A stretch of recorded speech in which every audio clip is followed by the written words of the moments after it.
Without further ado, I will invite our first speaker, who definitely does not need any introduction. It is my absolute honor and privilege to welcome Hujjatul Islam, Sarmaya Millat Jafriya, Maulana Sayyid Ali Raza Rizvi Sahab to the podium. But Muhammad wale Bayt Muhammad Salawat.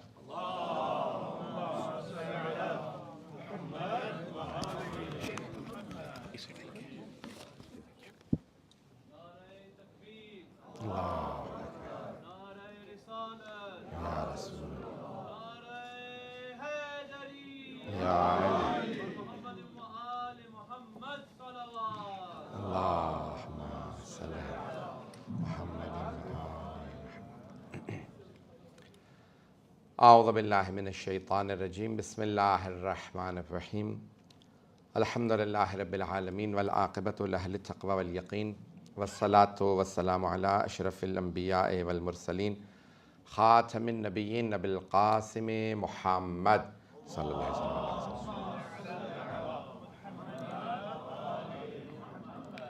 وآله الطيبين الطاهرين المعصومين لا سيما بقية الله في الأرضين روحي وأرواح العالمين لتراب مقدمه الفدا واللعنة الدائمة على أعدائهم أجمعين من الآن إلى قيام يوم الدين أما بعد السلام عليكم جميعا ورحمة الله.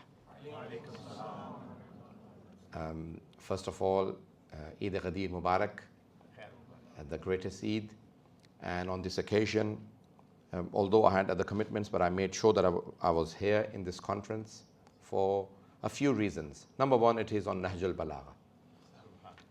Nahjul Balagha, to the Shia scholars, is the most important book of the Shia works after the Holy Quran. Now, let me just clarify this, that sometimes a book is very important, but the scholars do not refer to it. If the scholars do not give importance to a book or a work or a scholar, then that becomes unimportant. I hope you will understand. But Nahjul Balagha for the past 1,000 years has been the center of attention for the Shia scholars. And it is, although there are books written much bigger than Nahjul Balagha, but because the compiler, Sharif Radhi or Sayyid Radhi, is such a great scholar, such an important scholar, his brother also, Sayyid Murtada, that the scholars give great importance to Nahjul Balagha. Secondly, many people try to create doubts about Nahjul Balagha's authenticity. So there are scholars who have compiled books just on the authenticity of Nahjul Balagha. The asnad, or the chains of reporters. Third, there has been work by Ayatollah Sayyid Sadiq Musavi. He is the grandson of Ayatollah Marhum Sayyid Abdullah Shirazi. So his forefathers originally Iranian but based in Najaf. He migrated to Beirut and America. He speaks very good Urdu as well now. So he compiled Tamam Nahjul Balagha, meaning the completion of the whole of Nahjul Balagha.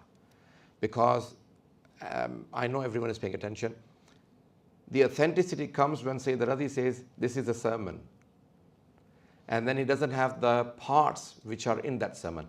And he says, wa minha, and a part of this sermon is this. This is how honest Sayyid Radhi is, that when he doesn't have the full sermon, he doesn't just keep writing the whole sermon. He says, no, I have missed a part, but a part of this sermon is also this sermon. This is the most beautiful part of Sayyid Radhi, his trustworthiness. He does not just say that it is a part of Al-Mim's speech, but he mentions it. None of these are here. I'm not sure if I'll be able to complete my presentation that Maulana had asked me to. So it's a very long presentation, unfortunately. And my time is short. I will begin. There are other parts. One last part I want to say about the authenticity of Nahjul Balagha. My sisters, my daughters, my brothers, my elders, my children, pay attention to this. This is by many Shia great scholars who have written on Nahjul Balagha. And this word I used to think is Imam Ali alayhi salam himself, but I have searched, I have not found it in Nahjul Balagha or other parts. Maulana probably will correct me. But people have associated it to Sayyid Sheikh Mirza Habibullah Khoi, one of the greatest commentators of Nahjul Balagha. His commentary in In Arabic it's called Nahjul Balagha. Kalamul Imami, Imamul Kalam. So the words of the Imam are the Imams of all the words. Did everyone follow? Just like the words of Allah, you can distinguish when you read that this is Kalamullah. And a Sunni writer who has written extensively, 20 volumes on Nahjul Balagha, Ibn Abil Hadid, Mu'tazili, he's a Sunni writer about 700 years ago. He says that whenever you read Nahjul Balagha, you see that Kalamu Aliyin tahta kalam al-Khaliq wa fawqa kalam al-Bashar. That it is just below the words of Khaliq, the creator, and above the words of all the creation. So when you read Nahjul Balagha, you can see. In the past 3 years, I have spoken in Muharram in Karachi in one of my ashras on the letter of Amir al-Mu'mineen, which is usually called the covenant, the Ahdnama of Amir al-Mu'mineen to Hazrat Malik al-Ashtar, the most important companion of the Holy Prophet. Of Imam Ali alayhi salatu wasalam. He's a tabi'i, but he is the closest man to Amir al-Mu'mineen. And just one sentence in his reverence is sufficient. I have not seen a sentence by the Holy Prophet sallallahu alaihi wasallam or the A'immah Ahlul Bayt alayhimus salam about a non-ma'soom this great. That Amir al-Mu'mineen says, I visited him last year in Egypt. He's buried in Qahira, just outside Cairo. Amir al-Mu'mineen said, the commander of the faithful said, Kana li kama kuntu li Rasulillah. When Malik ibn Harith al-Ashtar, Nakhai al-Ashtar passed away, who was Yemeni, he was appointed by Amir al-Mu'mineen as the commander or the governor of Wali of Egypt after Muhammad ibn Abi Bakr had been killed.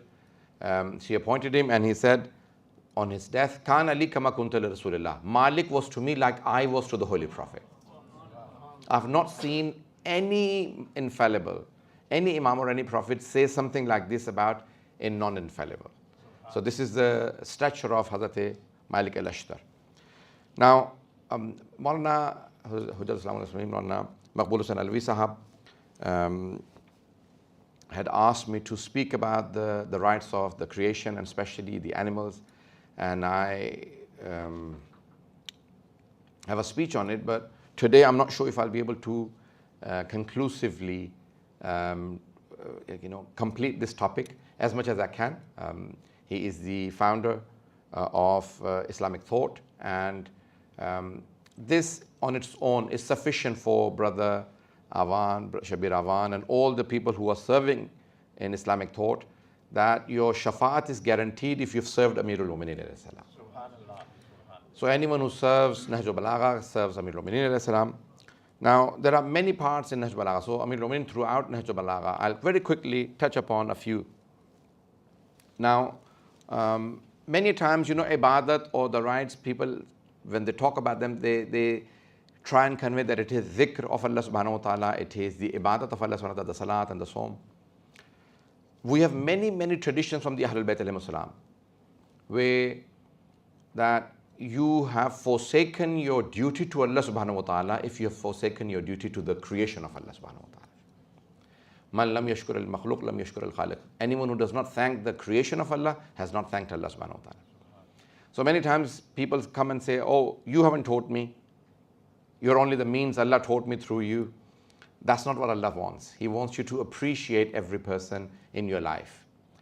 So, but the beauty of Nahjul Balagha, everyone, on this slide, I want to not talk for too long, is that Amirul Mu'mineen alayhi salam, sometimes we only say rights of parents, rights of teachers, rights of Allah subhanahu wa ta'ala. He makes it a two-way thing. He says rights of children and rights of parents. Did you all? So rights of creation and rights of the creation. Which leader today, which politician today would stand up and say, your rights upon my shoulders are such and such? The greatest, the commander of the faithful, who the Holy Prophet say, amongst all the titles of Amirul Mu'mineen, he has, just like Allah subhanahu wa ta'ala has 99 names, the Holy Prophet has 99 names, Amirul Mu'mineen also has 99 titles. And our scholars argue that the greatest title of Maula Ali alayhi salam is Amirul Mu'mineen, commander of the faithful, meaning he is the commander of all the faithful from Hazrat Adam till the day of judgment. Meaning, when you command, meaning you're the best in all of those attributes. For him to say, I have a few rights on you, and I have 3 rights on you, and you have 3 rights on me. I'm not going to go into that, but look at the beauty of this statement of Amir al-Mu'minin alayhi salam, where he gives so much respect to his followers that he says, you have rights over my shoulders. Your right is that I guide you. You know, look at the beauty of his stature. Can we go on to the next slide? Now, this is a very famous sentence of Amir al-Mu'minin alayhi salam, again mentioned in his letter to Hazrat Malik Ashtar, An-nasu sinfan. People are of 2 types, inna akhul laka fid din or nazirun laka fil khalq. They're either your brothers in faith or they're your equals in creation. I could go on and on because I've read 3 ashras, 3 years continuously, last 3 years, on the letter of Amir al-Mu'minin to Hazrat Malik Ashtar. But one thing I really loved, this is my 5th term in Majlis Ulama's presidency, but this has helped me. A few sentences that have helped me throughout serving the community. Number 1, he says that, O Malik, for Ra'iyyat, for your subordinates, if you can't give them anything, if you don't have anything to give them, for example, you don't have enough wealth to distribute amongst the people, welfare, you can't do anything, just give them love. The Ra'aya, the subordinates, even will be pleased with the love that you distribute amongst them. Look at the beauty of the character of Amir al-Mu'minin. One other sentence in Nahjul Balagha, from the day 1 before my presidency, it has helped me throughout. The key, let me translate it. Nahjul Balagha is very beautiful and my English is not so good, so I'm trying to translate it nicely into English. So he says, Alatul Riyasa, the key, the tool or the key, Alatul Riyasa, Sa'atul Sadr. The key to leadership is having a broad chest, meaning having patience. Sa'atul Sadr. This is the key of leadership. So he says that you have to have patience. Never be quick to judge your subordinates and the people that are living in your government or amongst you. So never judge people. Very quickly, because I've got, I think, 20 slides. I'm only on the 3rd one at the moment, or 2nd one. Have I gone? Okay. So the examples of rights of parents, and for example, he says, respect your father, don't walk in front of him, don't call him by his name. Yes? Don't call him, hey, Ali. No, call him with respect. And then he says, the rights of children. And you hasana isma. The father must give a good name to the child. And you allimahul Quran, must teach him Quran. Wa an yu'addibahu, must teach him good manners. So he doesn't just say one way. Amir al-Mu'minin alayhi salam's methodology in Nahjul Balagha is that it is a 2-way thing. Never talk about just rights, but responsibilities. So it is rights and responsibilities. Next slide, please. Now, the central, there is one of the greatest commentators on Nahjul Balagha. Have you heard of Allama Muhammad Taqi Ja'fari? Anyone? Anyone? Okay, few of you. He was an Iranian, died in 1998. He wrote 27 volumes as a commentary of Nahjul Balagha, and he hadn't even completed half of Nahjul Balagha. And he passed away. So a lot of the people read his commentary and say, I don't understand. So you need 2 things to understand his commentary. Sociology. Number 1, sociology. Number 2, anthropology. Some say also philosophy. What's his theory? Let me just very quickly. So he says, Allama Muhammad Taqi Ja'fari, that Amir al-Mu'minin in a society said these sermons. You have to understand the society and the sociology of that society to understand the words of Amir al-Mu'minin. So he's saying it to the people of Kufa, to Medina. So whenever you need to understand the context, the people, when he's coming back from a battle, when is he saying those words? The context is very important. Does that make sense? Do I need to explain it further, or can I go on to the next part? Okay, so Bismillah means I can go on to the next part. Now, the central theme of Nahjul Balagha is justice, is adalat. Amir al-Mu'minin says that Allah has sent all of these prophets, Quran, and everything. The central point is adl and adalat, justice. So for example, Christianity says the central point is love. Everyone paying attention? So, every religion has some sort of motto. And Amir al-Mu'minin says that Islam and Quran came for establishing social justice. Everyone should be adil. Allah is adil, the Prophet is adil, the Imam is adil. The judge has to be adil. The person leading the prayer has to be adil. The person who has to bear witness in the court has to be adil. Everyone has to be adil. And when you're adil, when you're just, when you're fair, for example, you know, when your children say, you're not being fair to me. Yes? So they're saying, you're not being adil. Literally. So what they mean is that be fair to me. Yes?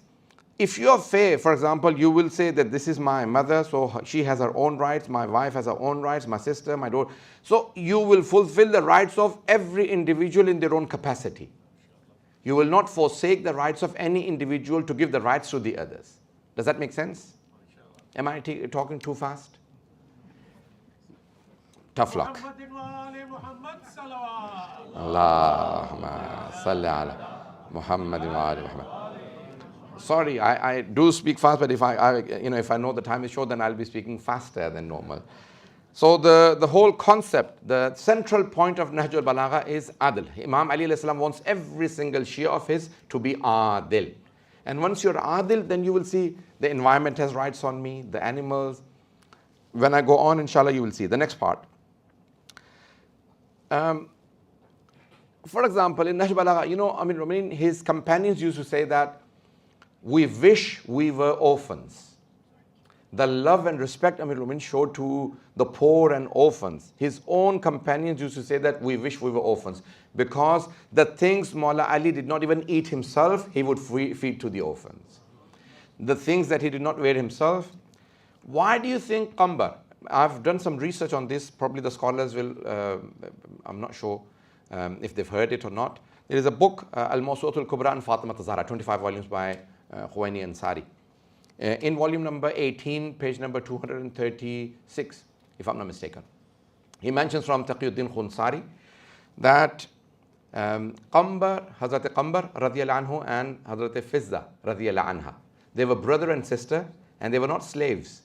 They were prince and princess of Abyssinia, Ethiopia. They were children of the king. You know, have you seen the African people are usually tall and strong, you know, strong built?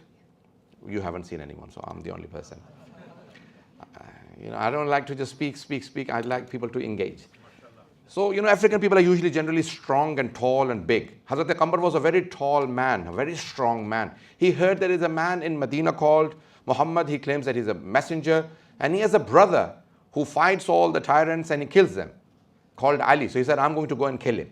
His sister says, I want to see you fight this lion Ali. I want to see how you kill him. They both came. Hazrat Qambar, when he first saw Ali ibn Abi Talib, he said, you are my master. And Imam Ali said, if you accept that you are my slave, I free you. He said, but I've decided never to leave you. And the rest of his life he spent with Imam Ali alayhi salam. Why? What was so beautiful about the character of Ali ibn Abi Talib that Hazrat Qambar never left him? Even after his death, every single day Hazrat Qambar would cry for Amir al-Mu'mineen. And he's buried in Baghdad. He said, never ever he treated me like an African, or, you know, like the race. Sometimes you're racist towards Africans because he's black. He said, never he was racist. He never said to me, he's my slave. He would always say, he is my son. He treated me very, you know. So the rights of the society, and, you know, even your servants, don't overburden them. Your animals, don't, you know. All of those are mentioned in Nahjul Balagha. Can I go on to the next part very quickly? I will only give one example for some of these things. So Amir Rumain says, you know, for example, fear the rights of the orphans. And then he says that, you know, why? So don't do ihsan. Like, for example, don't make them feel that as if they are low and you are from the top giving them something. They should feel that you give a smile and give them respect. Now, Amir Rumain alayhi salam throughout his life has shown kindness. Now, can I go on to the next slide very quickly, because, you know, I'm not even halfway through yet. Now, there are many examples of this in Nahjul Balagha and in our real life. What comes first? Usually, Amir Rumain alayhi salam in Nahjul Balagha, there is a whole sermon where he says that people think, what comes first? Wealth. Everyone paying attention? So wealth comes first, then comes family and friends, and then comes ibadat of Allah subhanahu wa ta'ala. So usually people would give their life for wealth, even their own life and health, they will destroy. No, I need to work, I need to earn. Should be the other way around. Yeah, I hope people follow. Yes? Unfortunately, what happens is, it's not, the real life is that wealth is more important. But he says, no, that's the last thing. The first thing is Allah subhanahu wa ta'ala. You know, the ibadat of Allah subhanahu wa ta'ala. Then come your family and friends, and then comes wealth. But usually it is the other way around. So he says that what does Allah subhanahu wa ta'ala require of you? What does he want from you?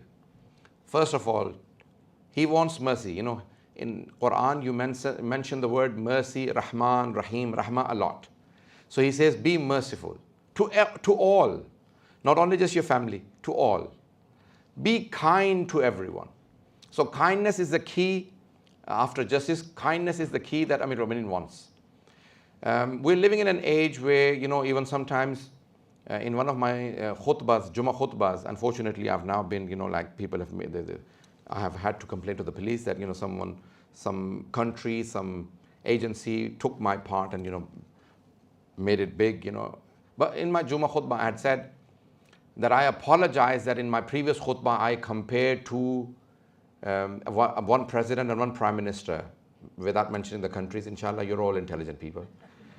I'll now be more careful because I have named so many people. So one president, one prime minister I named, and I said, you know, they're like wolves and they're like animals. And thus, you know, following khutbah I had to apologize and say, sorry, I compared them to wolves, you know, because I'm fearing now on the day of judgment the wolves will hold me by my collar and say, how dare you compare us to these kind of people? Which wolf have you seen that kills 20,000 children? If they want to eat one, they will only kill one. So, you know, but the central point. So I'm against wars. I'm against all wars between Muslims, non-Muslims, and Hindus against Sikhs, and Hindus against Christians. All wars, I'm against it. Amir Mu'minin, you know his central point. Kindness. Even in the battlefield, he would say, I invite you to Islam. And then to his enemy, he would say, okay, if you don't want to become a Muslim, then go back. Because you don't know who I am, I'll kill you. You see, look at the beauty. Even before he wants to kill someone, he says, go back. This is, you know, the central point of after justice is kindness. Be kind. Now, kindness does not just mean words. The biggest kindness, the biggest sadaqah is a smile. Yes, everyone? So smile. You know, even on the phone, someone cannot see you, and you say, hello. They know you're in a good mood. And you say, hello. They know he's been just fighting with someone, his mood's off. It has an impact. Wallah, today psychology has proven it. Back in the day, the Holy Prophet and Amir Mu'minin emphasized that a smile. The Holy Prophet, Kana Rasulullah da'iman yatabassam. Amir Mu'minin describing the Holy Prophet. One of the key central points of Nahjul Balagha is that Amir Mu'minin always give examples from the life of the Holy Prophet. And there are scholars who say that if you look at the life of the Holy Prophet from the words of Amirul Mu'mineen, you know, the way he describes him, that whenever Allah subhanahu wa ta'ala split his ancestors, you know, like his lineage into half, the greatest were the fathers and the forefathers of the Holy Prophet. You know, so next one quickly, neighbors. So your neighbors, Nahjul Balagha throughout, even in his will, in his final will, Amir Mu'minin has a will about the neighbors. You know, just like the Holy Prophet, he emphasized a lot about the neighbors. Now, one of the things that I want to very quickly say, when mu'mineen and, you know, people fight each other, when there are disputes, in the final will of Amir Mu'minin, he says to Imam Hassan and Hussain alayhi salam, he says, Inni sami'tu jaddakum Rasulullah fi ghayri mawdi'in. This is the key point. I have heard your grandfather Rasulullah sallallahu alaihi wasallam say this in more than one place. Meaning he repeated this hadith. Islahu dhatil bayn. Yes? So in his final words, he says, you know, have piety of Allah subhanahu wa ta'ala, have taqwa, you know, all of those things. And he says, Islahu dhatil bayn. When two mu'mineen fight, don't just stand up and watch and months, years go by and people don't talk to each other. Go and make friendship between them. Why? he says, I heard your grandfather Rasulullah say that Islahu Dhat al-Bain afdalu min ammati siyam wa sawmi wa sadaqa. That rectifying the relationship between two mu'mineen is greater than common fasting, prayers and sadaqah. Can you imagine? Can you all imagine? Look at the word. So social rights and social justice is the key. Can I quickly go on to the... Okay. Now, so the leader usually, wants to be served. There are two models in the world today. Can I quickly talk about leadership? There are two models. If you're all watching my hands, so there is a pyramid, like a mountain shape, yes? This shape, this model of leadership. This is called the American model of leadership. So the leader at the top gives the most pressure to the people below him. And they give more pressure to the people below, and they give to... Did you all follow? Yes. So the leader is the one who gives the most pressure. And then there is the Japanese model, which is the other way around. Did everyone? Yes? Not like the mountain, but the other way around. So they say the leader is the one who takes the most pressure. Did you all follow?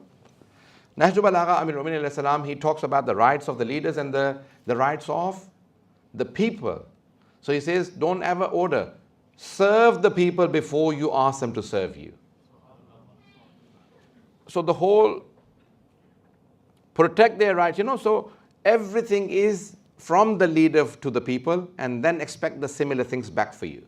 Don't expect, unlike the current Muslim politicians, without naming any country, mashallah, so we have about 56, 57 Muslim majority countries, but it is the American model that they're following. I am the leader, I am the prime minister, I am the president. So they deserve everything and the people deserve nothing. So that's the model which Islam does not approve. That's not the model of the Holy Prophet ﷺ or the model of Nahjul Balagha or Amirul Mu'minin alayhi salam. Can I quickly go on to the next one? Okay, so now I've come towards the end, but now I've got quite a few slides still left. Animals. So there is in Usul al-Kafi, there is a whole long chapter where he says that even, amongst dogs, they have 10 attributes that if human beings had them, they would be the best of mu'mineen. They are extremely faithful. Yes? When they become crazy, they leave the house, so they don't give the disease to their masters or their children.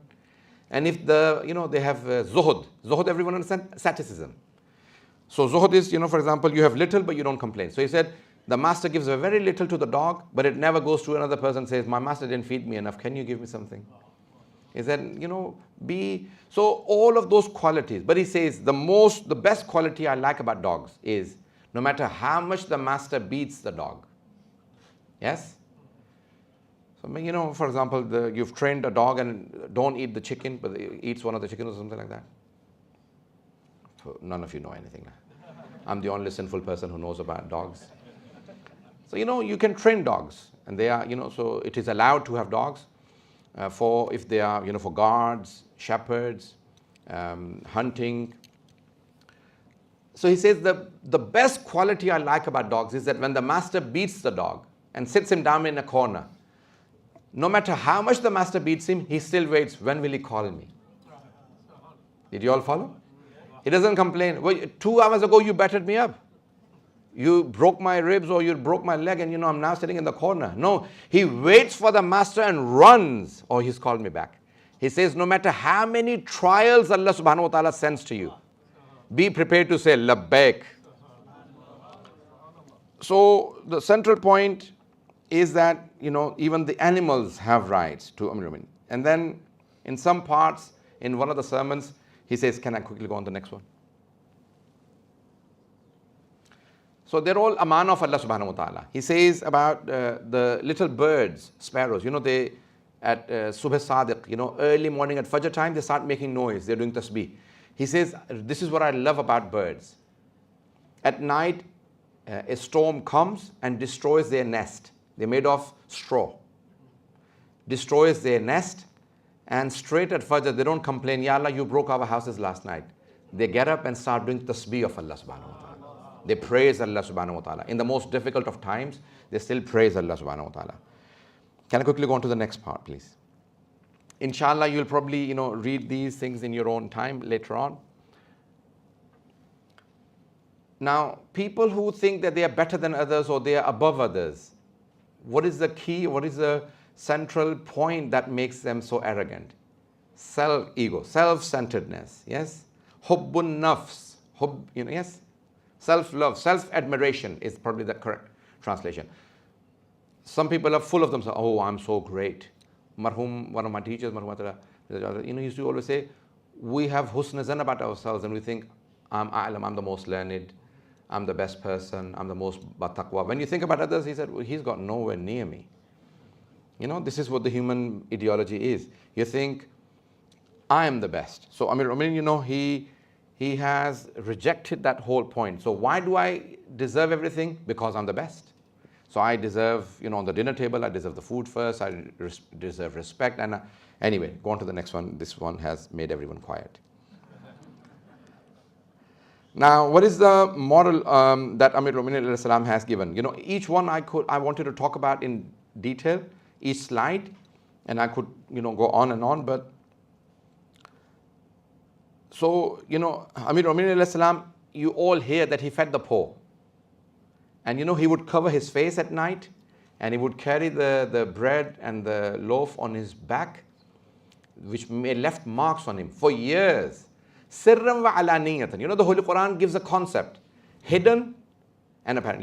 You hide and you give cover and then you make it apparent to everyone that I'm giving in the way of Allah. Why? So others also follow. They say the best example of that, the riwayat is from Hazrat Abdullah ibn Abbas radiyallahu anhu, that the Holy Prophet said, there is only one man that has fully practiced this ayat. Sirran wa alaniyatan, layla wa nahar, day, night, hidden and apparent. It is my brother Ali ibn Abi Talib. He's the best example of giving in the way of Allah subhanahu wa ta'ala, hidden and, in every way possible. Whatever he had, he would feed others. So that is the central point of his life. He said, never call an orphan that they are fatherless, or, widows, they have no one. Usually people oppress the people who have no one. I took a pause, let it sing. Yes? Oh, she has no one, I can oppress her. We can take her house, we can throw her out, we can take her land, when the government doesn't protect your rights. Amir al-Mu'minin said, never ever oppress the people who have no one but Allah. Because Allah is the greatest. He will take revenge before you know it. So, sometimes people come to you, I'm not sure, probably they, we don't have confession, but unfortunately, people come and confess, Maulana, I did so many sins, nothing happened. I did a little sin and, so much happened in my life. What little sin did you do? And then you realize that, oh, you think it is a little sin. But in the eyes of Allah subhanahu wa ta'ala, when you think the orphan or the widow or someone who is weak, Allah is on their side. And then you realize that I have to now pay for it.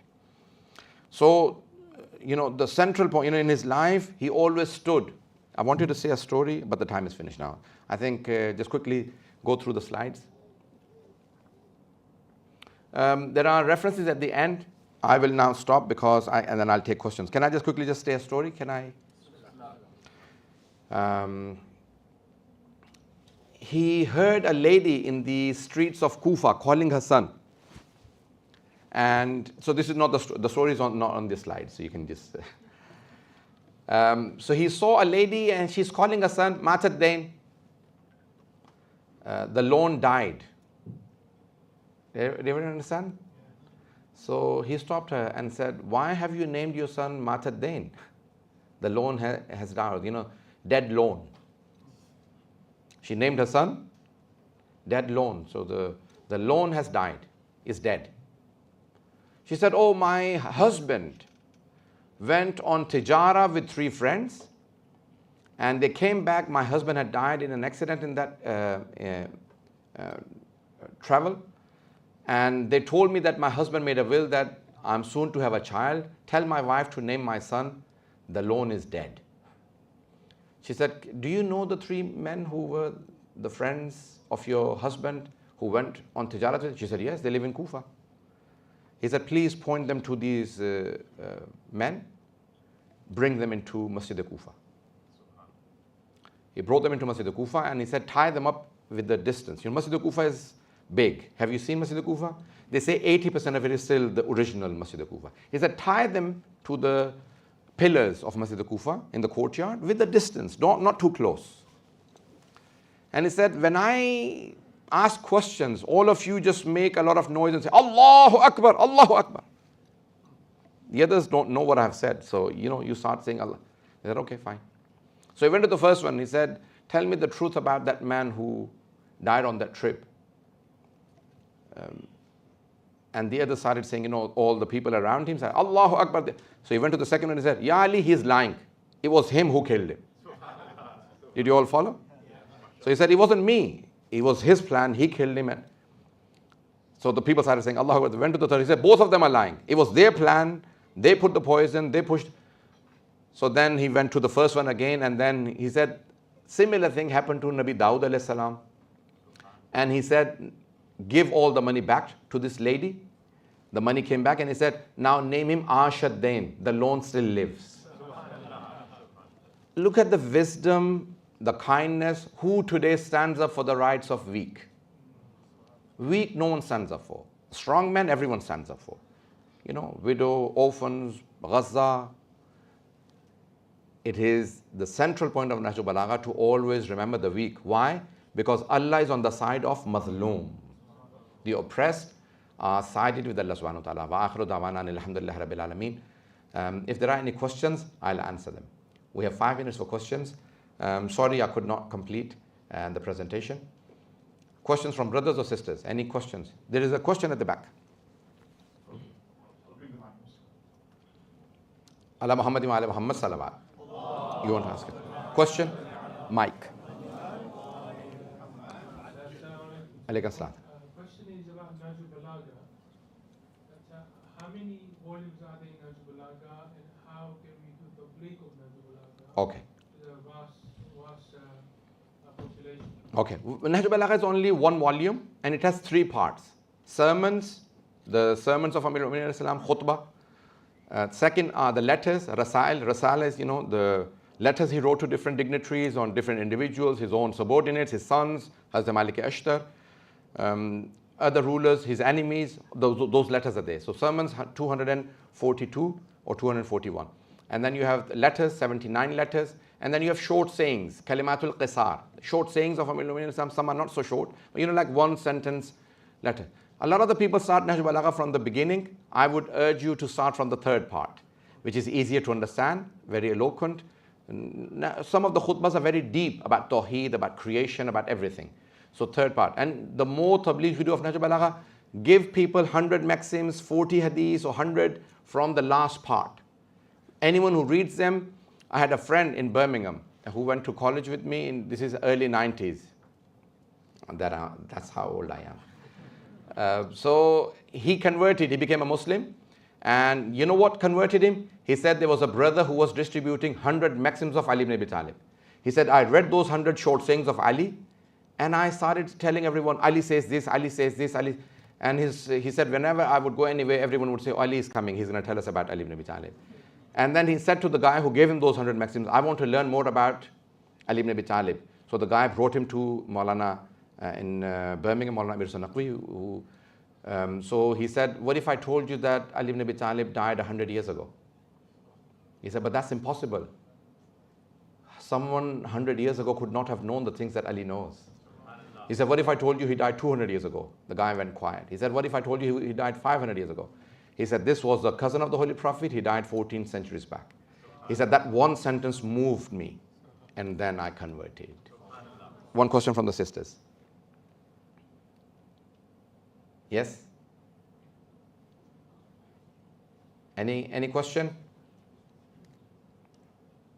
Okay, that's fine. One brother, 2 brothers at the front.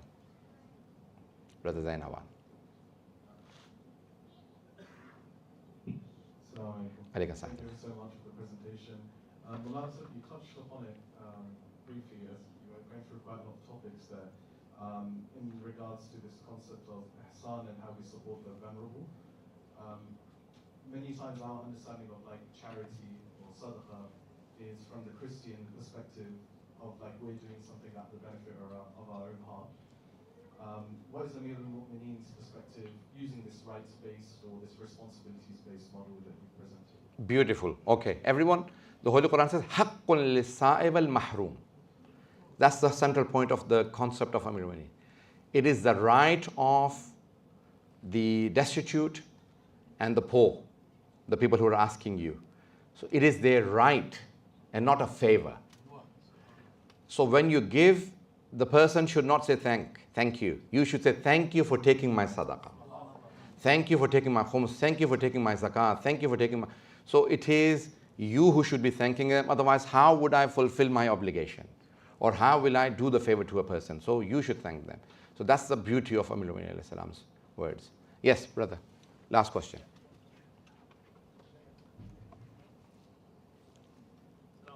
Alaykum assalam. Thank you, Maulana. So hopefully that we'll have another session where we can listen to you in more detail. Inshallah. Two things really for me. The compilation of Nahjul Balagha. Said Razi, I understand, only selected those things which were poetically very, very attractive. Are they missing sermons that we are now discovering? That's one question. Second question is sermon number 18 on the women. This doesn't look like available morning. Okay. Talking about the deficiency of women. Okay. Amina in-laws has spoken about it. What is the authenticity? And Excellent. Okay, both questions are excellent.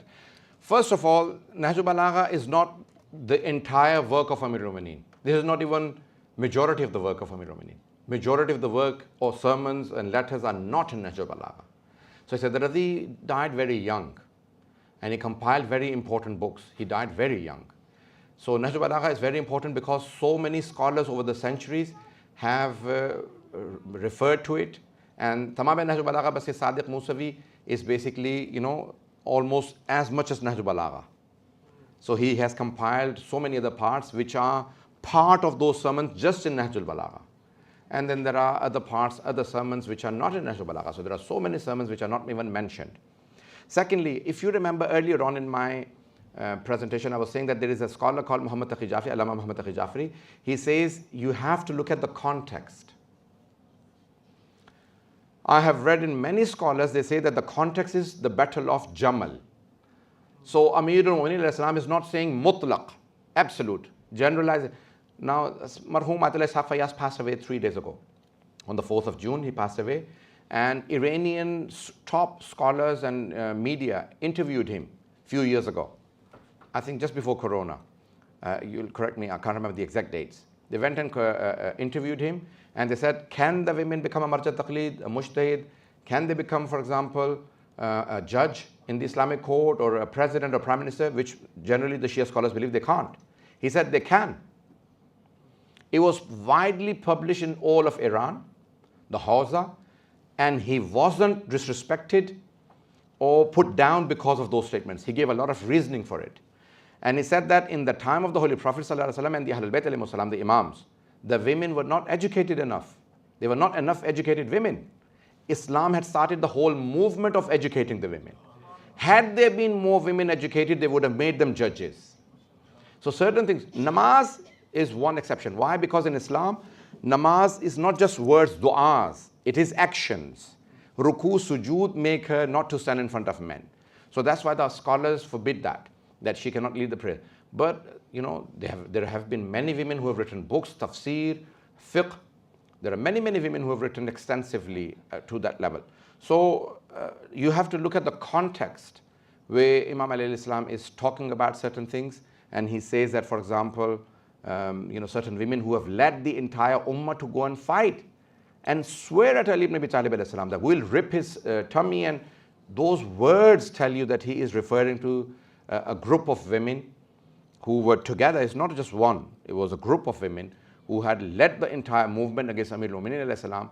Wallahi, I have read myself in Nahjul Balagha and other places where Amir al-Mu'mineen, before even the battle, he says, I know so and so people are present in this battle. Please do not fight me. Come and listen to me, please. Most of them refused only for Zubair. He said, I'll come and what, Ya Ali. He explained to them, don't you remember the Holy Prophet said this about me, this, you're still fighting me? So you have to look at the entire context, which Allama Muhammad Taqi, many other scholars have done similar things. You have to look at the context where he's saying certain things. I know the time I've taken up of a lot of the scholars after me. I thank all the scholars, the organizers, the brothers and sisters that have taken part in this conference. I hope this conference will give you many fruits of knowledge, and you will benefit from every single person who's speaking here, and you will have more of these conferences in the future. One question from the sisters, okay. Sis. Walaikum assalam. I can't hear you.